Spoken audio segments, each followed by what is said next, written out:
Bom dia a todos, sejam bem-vindos ao Conversa de Bar. Vou receber aqui o Guilherme, muito obrigado. Tranquilo, obrigado você. Por essa participação. Cara, por incrível que pareça, nosso Conversa de Bar, a pauta foi feita ontem num bar, tá? Então, Legal. Alguns amigos gestoras aqui, a gente preparou uma pauta para você. Boa. Guilherme, queria que você falasse um pouquinho, primeiramente se apresentar. Perfeito. E falar rapidamente da Hashdex e porquê do Bitcoin, que a gente vai trazer essa pauta para nossa galera. Legal, primeiramente obrigado a todos aqui, obrigado Denis, obrigado ao time da Verso. Falando um pouco aqui da Hashdex, a Hashdex hoje é a maior gestora de criptoativos da América Latina. Eu trabalho no time aí de RI, né? Então relação com investidores da Hashdex. Ela é conhecida aí, muito famosa pelo Hash 11, né? Principal ETF da casa, o segundo maior ETF em número de cotistas da B3. Porra, legal. Foi o primeiro ETF também de cripto aqui no Brasil. E hoje ele é o terceiro maior também em AUM, né? Então a gente tem aí, agradeço a todos os investidores, a todos que aí investem, né, junto aqui com a gente, a confiança. E acho que o momento, né, nunca teve tão aí a favor à classe de criptoativos, né, devido ao que a gente está vendo no mundo e vendo aí as adoções que estão acontecendo por parte do Bitcoin, né? Então acho que é um pouco disso. Acho que o Bitcoin hoje é o ativo mais falado, né? Quando se fala em criptoativos, todo mundo pensa, né, primeiro já se submete ao Bitcoin. Claro que a gente tem um ecossistema muito grande, mas acho que ele tem quebrado uma barreira muito importante, institucional falando, em adoções, no público querendo entender e falando cada vez mais, né? Então, um pouco disso. Show de bola. A ideia é que a gente bater um papo bem leve aqui, Tranquilo. Coisa de 15 minutinhos, Show. Só pra gente trocar ideia. Cara, eu queria começar perguntando pra você como que você vê o posicionamento do Bitcoin. Perfeito. Porque a gente vê que é uma moeda, Perfeito. tem reserva de valor, é um meio de troca, mas a gente não vê ninguém pagando uma pizza com Bitcoin. Perfeito. Hoje você vê o Bitcoin mais como uma moeda ou como um ativo? Perfeito. Hoje a gente olha muito que assim, o Bitcoin ele nasceu realmente para ser essa moeda descentralizada, sem bancos centrais por trás, né? Mas a tese dele está caminhando muito para ser uma reserva de valor, na nossa visão emergente ainda, tá, pessoal? Não dá para cravar, Denis, que é, porque ele ganha ou é igual vários aspectos do ouro, que é a reserva mais conhecida. Só que ele perde em dois que são muito principais. Volatilidade, enquanto o ouro tem uma volatilidade próxima de 20%, o Bitcoin já chega lá próximo de 50%, 60%.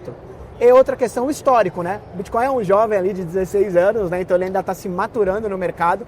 E acho que concordo com você, né? Vi o Bitcoin Pizza Day, né? O cara que gastou ali 10 mil bitcoins para comprar 2 pizzas. Esse se arrependeu. Foram as pizzas mais caras talvez do universo, não precisa nem falar do mundo, do universo. Então por isso que a gente ainda não vê muitas transações, talvez lá no futuro, quando estabilizar, ter uma volatilidade, ele se tornar mesmo uma reserva de valor, tiver cravado isso, ele possa começar a ser utilizado como um bom meio de troca, porque aí você não tem esse poder de valorização. Então acho que hoje a gente olha muito mais como uma parte, como um ativo dentro de uma carteira do investidor. E tem muita gente que fala que os governos vão começar a adotar o Bitcoin como moeda, etc., por conta da descentralização. Perfeito. Só que, por outro lado, você não consegue rastrear todo o caminho do dinheiro e você tem algumas polêmicas envolvidas com atividades ilícitas. Perfeito. O que você vê para frente em relação às estatais, ao governo? Ótimo, Denis. Acho que assim, o momento que a gente está vivendo desde 2024, a gente teve uma virada e um shift na questão da adoção institucional. Tá bom. Tanto por parte do mercado financeiro, estamos aqui com a Verso, fala dos nossos produtos, a gente conversa, sempre está batendo um papo. Então isso é muito importante para trazer uma maturidade para a tese como um todo. E acho que o que é legal é que dentro do Bitcoin até hoje já é possível ser rastreado. Né? Por mais que ainda as transações são anônimas, mas imagina que eu comecei uma atividade ilícita e converti para Bitcoin e te mandei. Só que quando eu te mandar e você resolver converter em dinheiro, eu pego todo o caminho e a transação, porque eu consigo ver quais chaves que foram passadas e chego na pessoa que iniciou o processo. Né? A gente vê muita essa questão de rastreabilidade, hoje tentar usar a rede do Bitcoin, né, para tentar fazer, ou qualquer outra blockchain grande, hoje é rastreável. Mas hoje a gente vê muito países adotando. Hoje nos Estados Unidos a gente tem 2 estados que já aprovaram para poder comprar Bitcoin, que é New Hampshire e Texas. Legal. Né? O próprio Estados Unidos ele já tem uma reserva, porque ele confiscou devido a essas atividades ilícitas, eles confiscaram Bitcoins e hoje eles não precisaram vender. E agora está tendo um marco regulatório, está se tramitando no Senado, para poder aprovar para comprar mais Bitcoins e adotar como uma reserva estratégica do Tesouro Nacional. Legal. Então hoje o Bitcoin, a gente está tendo adoção por parte de empresas como o Cash, né? A gente tem a MicroStrategy, é o caso mais famoso nos Estados Unidos, Tesla, Mas aqui no Brasil, a Melius já é o exemplo que está comprando, são empresas ali, né, que é Bitcoin Treasury Companies, né, que compram aí, né, uma parte do caixa. Então acho que essa adoção tem sido muito forte e que começou em 2024, com a virada e a liberação de ETFs de Bitcoin à vista nos Estados Unidos. Foram 11 ETFs, a gente também tem o nosso lá, né, que é o DeFi, negociado lá. E hoje esses ETFs, pegando em suma todo o AUM deles, tanto de Bitcoin quanto de Ethereum, que também foi liberado, já somam mais de 160 bilhões de dólares, né? E hoje o Bitcoin já é o quinto ativo do mundo, aí market cap é maior, né? Cara, e puxando um pouco disso tudo que você falou, de Estados Unidos e essas grandes empresas, a gente está vendo um posicionamento do Trump em relação a se mostrar mais para as tarifas e mais imposições. Você acha que isso tem um impacto real no Bitcoin? Ou... Perfeito. Eu acho que quando a gente teve, né, o Liberation Day, que foi nesse ano que a gente teve aí quando saiu, né, todo mundo, quem ele ia tributar, tarifar e tudo mais, a gente entende que por ainda, mesmo o Bitcoin caminhando para ser uma reserva de valor, ainda ele não é. E qualquer outro criptoativo nesse cenário, de um cenário de risk-on, risk-off, ele acaba tendo um impacto muito forte, né? Assim, tipo, né, ele chegou a cair 4%, o NCI, que é o nosso índice aí que a gente usa de referência para o Hash 11, né? A gente vê que... Mas a S&P também caiu, Nasdaq também caiu, então ainda ele também é olhado muito como uma tese de tecnologia. Então acaba sofrendo nesses momentos. Mas depois a gente fez um estudo que 30 dias após o impacto de cada uma desses pontos que acontecem geopoliticamente, macroeconômicos que acontecem no mundo, o NCI ou o Bitcoin é o primeiro a se recuperar. A gente estava vendo, né, lá por volta de maio, março, o Bitcoin é 75 mil dólares, hoje está 118, né, chegou a bater 120. Então a gente vê que em momentos de risk-on, risk-off, a galera, Bitcoin e cripto acaba sofrendo, eu acho que é natural pela tese ainda deles, que está por trás, está se maturando, mas a gente já vê uma maturidade muito grande, inflows desses ETFs captando, então acho que esse é um momento interessante de olhar, né? Então por isso que a gente fala aí que é sempre importante ter um pedacinho ali, né? Legal. Aproveitando, você falando sobre esses momentos de mercado, a gente tem o halving. Perfeito. E toda vez que a gente tem um movimento como esse, a gente espera uma grande valorização. Perfeito. Né? O último, a gente viu uma valorização muito mais tímida do que o que a gente estava acostumado. Perfeito. Você acha que o mercado já está um pouco mais maduro? O que você vê? Eu queria que você explicasse primeiro, rapidamente, o que é o halving, para o pessoal entender, e qual que é a sua visão em relação a essa timidez desse último acontecimento. Perfeito. O halving nada mais é como funciona a política monetária, pessoal do Bitcoin, se a gente pode dizer assim, né, Denis? É dado que só vão existir 21 milhões de bitcoins emitidos, né? Diferente de moedas fiduciárias que às vezes cada governo pode emitir mais, né? Fazer ali uma injeção. Ali não, tá dado quanto vão existir. E aí o halving, como funciona? Existe o trabalho dos mineradores, eles têm um trabalho de minerar, resolver todas as transações que acontecem na rede do Bitcoin. E aí, quando é resolvido, né, esse bloco, a remuneração dos mineradores é em novos bitcoins. Só que de 4 em 4 anos essa remuneração cai pela metade. Então até o ano passado, em abril, era recebido mais ou menos 6,25, né, bitcoins por bloco minerado. Legal. Aconteceu o halving, dividiu pela metade, 3,125 agora que mais ou menos em média cada minerador recebe. Então esse seria o halving, é uma política de 4 em 4 anos para chegar nesse número final, lá em 2000 mais ou menos 140, 130, que o último bitcoin vai ser inserido na rede e vai chegar nos 21 milhões. E a gente viu muito, acho que o ano passado, antes de acontecer o halving, a gente teve uma apreciação do mercado, muito por essa pressão dos ETF terem sido aprovados e começar a ter uma compra. E, na verdade, eu acho que o cenário geopolítico também e macro no mundo atrapalhou um pouco até ele destravar. Tá bom. Mas quando a gente chegou lá para outubro, novembro, e acho que é muito legal, a gente tem um estudo dos ciclos, que geralmente leva, são 13 meses de queda, geralmente, né, que a gente teve lá em 2022, né, uma queda bem expressiva. E aí são 22 meses de uma fase de recuperação, que não quer dizer que fica lateralizado, mas ele para voltar ao último all-time high, que aconteceu exatamente em outubro, bateu 22 meses em outubro, em novembro, né? Aí o Bitcoin começou a alçar novos voos e hoje a gente já tem o Bitcoin a 118. Mas claro que assim, até é legal dizer isso para todo o público aqui, a audiência de vocês, que correções de 10% e 20% mesmo num cenário de alta para cripto, é natural pela volatilidade do ativo. Exatamente. Então, por isso que às vezes é tentar tirar um pouco as finanças comportamentais do jogo, que às vezes você entrou, está no momento de queda e tudo. Mas calma, porque tem um dado, a gente traz que quem segurou criptoativos por mais de 3 anos não teve uma perda aí no seu patrimônio, né? Eu brinco que quem comprou, um exemplo, entrou no Hash 11, no último all-time high que foi $69 mil em 2021, no finalzinho, e pegou 67% de baixa, mas pô, a cota hoje já está R$90, né? Então você pagou 66, caiu, chegou próxima de 20, 18, 16 reais a cota, e hoje já está aí R$90, né? Então assim, isso mostra que... Mas tem que ter essa visão... Tem que ter estômago. Tem que ter estômago e uma visão de longo prazo, né? Se é aquele dinheirinho de curto prazo do investidor, não, pô... Não é assim, esse ativo que você vai colocar. Né? Então a gente traz algumas regrinhas assim de bolso de alocação, pô, vocês como melhor que ninguém sabem como fazer, né? Mas é exatamente isso, pô, definir o tamanho da dose, a gente fala que a diferença entre o remédio e o veneno é o tamanho da dose. Então colocado ali bem calibrado, cada perfil do investidor cabe muito bem. E aí rebalanceamentos periódicos também, né, Denis? Pô, quis ter 2%, virou 4%, lucro bom é no bolso, volta para 2%. Caiu, pô, tenta, consulta nossos materiais. Caiu, Denis, comprou. Caiu, pô, é uma Black Friday. Pô, vai lá e põe mais uma dosinha ali e vai voltando pro tamanho inicial da posição, né? Antes da gente falar de alocação, deixa eu só puxar um gancho que você falou de escassez. Sim, perfeito. E a gente vem falando bastante nesse último ano de ouro, né? Porque acho que a gente consegue fazer um comparativo ali do porquê que o ouro se valoriza ao longo do tempo, é o ativo mais antigo, né?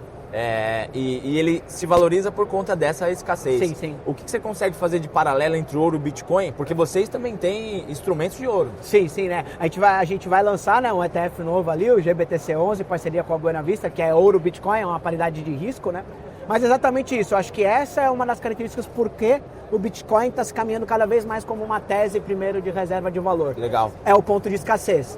Porque o ouro ele é escasso, mas se tiver uma demanda a mais por mineração também no ouro e o mercado exigir mais, pode-se as galera começar a querer garimpar e começar a achar mais ouro, achar uma jazida nova e tudo mais. E aí tem, né, aumentar talvez esse tamanho aí do ouro, né, no mundo. Mas o Bitcoin é exatamente isso, ele é escasso por natureza. Talvez é o único ativo em que a escassez é de fato, porque vai existir 21 milhões e não se cria mais, né? Então acho que então esse paralelo, por isso que muita gente chama o Bitcoin como um ouro digital, né? Então tem esse paralelo muito bem feito. E nesse ETF que vocês estão fazendo, como é que vai ser a proporção? Vai ser rebalanceado? Vai ser meio a meio? O que vocês estão imaginando? A gente vai pegar, né? A gente usa aí um modelo de paridade de risco, não para entrar no tecnicismo, mas assim, vai pegar vai pegar a volatilidade do menor ativo, do ativo que tem menos volatilidade, que seria no caso o ouro. Então a proporção dele vai ser maior, em média pode ficar 70%, 80% de ouro. Legal. E o restante é em Bitcoin, né? E aí a cada 3 meses vai se rebalanceando e vendo, pô, a volatilidade do ouro aumentou, do Bitcoin caiu, então compra um pouco mais de Bitcoin, compra um pouco mais de ouro, então ele vai tendo esse mecanismo, mas ali até a gente diria que não é um produto 100% cripto, né? A gente tem produtos 100% Bitcoin, né? O nosso ETF, o Hash 11, que é o mais conhecido ali, né? Que é uma cesta diversificada, que mais de 70% da carteira dele hoje é Bitcoin também, né? Mas a ideia desse ETF é exatamente isso, né? É mais para quem, pô, tá com incertezas, né? A gente tem aí o mundo, infelizmente, né? Vários conflitos acontecendo, geopolítica tá difícil. O ouro foi um ativo que nos últimos anos só subiu, né? Infelizmente, a gente vê que talvez não vai parar, né? Esses conflitos estão cada vez mais ficando latentes. A parte macro também está desafiador. Então, muita gente tem corrido para o ouro. E aí, o Bitcoin é para dar aquele plus a mais ali, a gente fala que é a reserva de valor já estabelecida, que é o ouro, com um plus de uma possível nova reserva de valor. Você acha que essa questão de conflitos geopolíticos, guerra, etc., pode impactar em alguma questão da valorização do Bitcoin, assim como a gente vê? Pode. A gente viu isso, né? Quando teve aí o Strike Force de Irã e Israel, quando teve, né, começou esse conflito, cripto acabou tendo desempenho onde teve uma quedinha, né, ali, chegou a cair o NCI mais ou menos próximo de 4%. Mas agora a gente está acompanhando e já viu voltando ali, né, em patamares novos. Então acho que essa maturidade de alocação no mercado institucional aderindo, né, grandes bancos, grandes gestoras, países, estados, só está começando, né? Então acho que a gente vê hoje muita comparação com o ouro, que assim, pô, hoje o market cap do ouro a gente está próximo ali, né, de 17, 18 trilhões de dólares. Hoje o Bitcoin é 2,3 trilhões de dólares. Não é dizer que o Bitcoin vai superar o ouro. Mas imagina se ele dobrar nos próximos anos. Quanto que tem ainda de uma possível valorização, né? Até porque a gente está falando de 20 anos contra 3 mil anos. Exatamente. Então acho que assim, essa é a provocação que a gente traz, né? Não é dizer que o Bitcoin vai ultrapassar o ouro, isso não dá para saber. Mas assim, se ele começar a pegar um sharezinho disso, né, e subir um pouquinho mais, né, assim, pô, dobrar né, virar, 3 tri, 4 tri, 5 tri, para onde pode ir o preço, né? Então, assim, acho que é trazer essa provocação, né? Então, puxando um pouquinho aqui pro nosso tema de alocação. Bora lá. Que conselho que você pode dar para um investidor conservador, moderado e um agressivo? Perfeito. E que veículos na Hashdex o cara deveria se posicionar? Porque vocês têm fundos que se posicionam 100% Bitcoin, 30% Bitcoin e alguma parte em títulos públicos. Perfeito. Então, o cara iniciante, o que ele compraria? Perfeito, vamos lá. Começando para um cliente conservador, né? Talvez ele não tenha aquele perfil de entrar no home broker, comprar, só de você falar a palavra ETF, renda variável, ele já vai assustar. Então, um produto que a gente tem bem interessante é o 20 NCI, que 20% dele ele vai comprar o nosso ETF Hash 11 e o restante 80% está em LFTs e CDIs, né? Então, estratégias não direcionais, bem tranquilo. Que isso já é um ativo que é bem interessante, né? Você já tem esse rebalanceamento dentro do fundo que se, né, esses 20% virar 30%, o gestor vende e volta para 20%, se cai ele compra mais, então é automático. Tem uma cotização bem interessante, cotiza em 1 dia, paga em 5 dias úteis. Volatilidade é mais ou menos quanto nessa mais proporção? Mais ou menos 9, 10% de volatilidade. Então, um fundo multimercado mais apimentado. Exatamente, então acho que cabe nesse perfil conservador. E aí a gente fala que o tamanho da posição em geral de cripto para um cliente conservador vai entre 1%, 0,5%, tá assim, né? Assim, vai muito do perfil mesmo e o quanto o investidor toleraria, né? Aí é a pergunta que o próprio investidor tem que se fazer, né? Porque é óbvio que no momento de pujança todo mundo é agressivo, né? Mas assim, quando cai aí a gente vê a diferença do conservador realmente e do cara que se dizia agressivo. Exatamente. Aí para um cliente moderado, talvez ali, que ele já vai estar no jogo, né? Que ele já tem um multimercado, já comprou uma ação ou um fundo imobiliário, ele já teve... Eu acho que aí o ETF é um exemplo, o Hash 11, por ser uma cesta, que a gente acha que hoje ainda fazer um crypto picking é muito difícil. Porque beleza, o Bitcoin ele tem um caminho longo pela frente, ele está indo muito bem. Só que, nos últimas 2 semanas atrás, o Ethereum disparou, né? XRP tem andado muito bem, Solano, então é muito difícil saber, dentro de uma tecnologia nova, qual escolher. Qual vai ser o cavalo daqui 3, que vai 4, 10 anos, exatamente. Então, o Hash 11, e aí, nesse tamanho talvez de 2%, 2,5%, talvez um cliente um pouco mais moderado. Legal. E aquele cliente agressivo, a gente fala que é ali no máximo 5%, né? Porque tem muita gente que vem com sede de apoio e fala, não, deles, quero colocar 40% nisso. Às vezes não há necessidade, aquela simetria positiva, você começa só a adicionar risco para a carteira e não melhorar necessariamente aí a rentabilidade e aumenta muito a volatilidade da carteira, que mesmo para um cliente agressivo, cripto, né, ali cair 60%, cair 20%, 30% num dia, né? Eu brinco, não tem circuit break, né? Se é para cair 20%, 30%, vai cair. Vai cair. Né? Então acho que... Só para você ter ideia, no Ethereum eu já fiquei 60% durante muito tempo para baixo. É isso. E aí, de repente, agora nessa última alta, normalizou, ficou muito próximo ali do 0 a 0. É isso. A gente chegou a ficar 5% do último all-time high dele, né? Que é mais de $4 mil, né? Então bateu lá uns 3.800. Então assim, mas eu acho que é um pouco disso, né? É definir o tamanho da dose mesmo bem calibrado, né? Eu toleraria esse perfil, esse tamanho. E aí a gente tem os veículos, né? Para quem também é agressivo e moderado, mas não gosta de home broker, fala, Denis, pagar DARF, vou ter que vender. Tem muito cliente. A indústria de fundo no Brasil é gigantesca. A gente tem um fundo 100% NCI, que é 100% cripto. Tá. Né? Que, assim, é um dos melhores fundos aí da indústria, mais de 1000% de rentabilidade desde o início. Né? Então é um produto que aí vai ter uma vol próxima de 50%, 60% também. Mas que é isso, né? É um veículo fundo, é uma casca via fundo. A tributação é igual do ETF, é 15% agora. A cotização é em D6, cotiza em 1 dia, paga em 5 dias úteis. Então é igual, né? Os fundos estão assim, tem uma certa liquidez também, que até olhando para cripto, é uma liquidez bem alta, né? Bem interessante. Então a gente tem esses veículos e também, né, tem o 40. E é legal que via, né, XP, aí todos os clientes da Verso conseguem acessar, a gente tem o 40 XP Prévio, né, que é um fundo de previdência. Previdência já? Previdência com cripto. E que, foi o ano passado um dos melhores fundos ali da plataforma da XP pegar, né? Acho que esse é um assunto que é interessante, porque muitas vezes a reserva de previdência, ela é vista de uma forma diferente. Exatamente. E a reserva de previdência, normalmente, é onde a gente tem mais prazo para correr risco, é onde a gente menos quer correr risco. Exatamente. Então é difícil até convencer. É isso. Eu falo que a Previdência, a gente tem tido captações, é um produto muito interessante no 40 Super Prévio, exatamente por isso, mas a gente sabe que tem esse perfil de investidor, né? Que na carteira dele, sem ser Previdência, ele toma risco, e aí ele fala, não, mas aí eu vou ter crédito. Mas acho que o 40 Super Prévio é exatamente isso, é 40% cripto e o restante o CDI. Então você tem dólar, porque Legal. nossos produtos não é redeado e ninguém nunca se arrependeu no longo prazo de ter dólar. De ter dólar. De ter CDI, só existe aqui no Brasil e ótimo, vamos surfar essa onda de CDIs que geralmente na média ali sempre foram para mais de 2 dígitos, né? E também ali você tem cripto. Então, e é isso que você bem trouxe.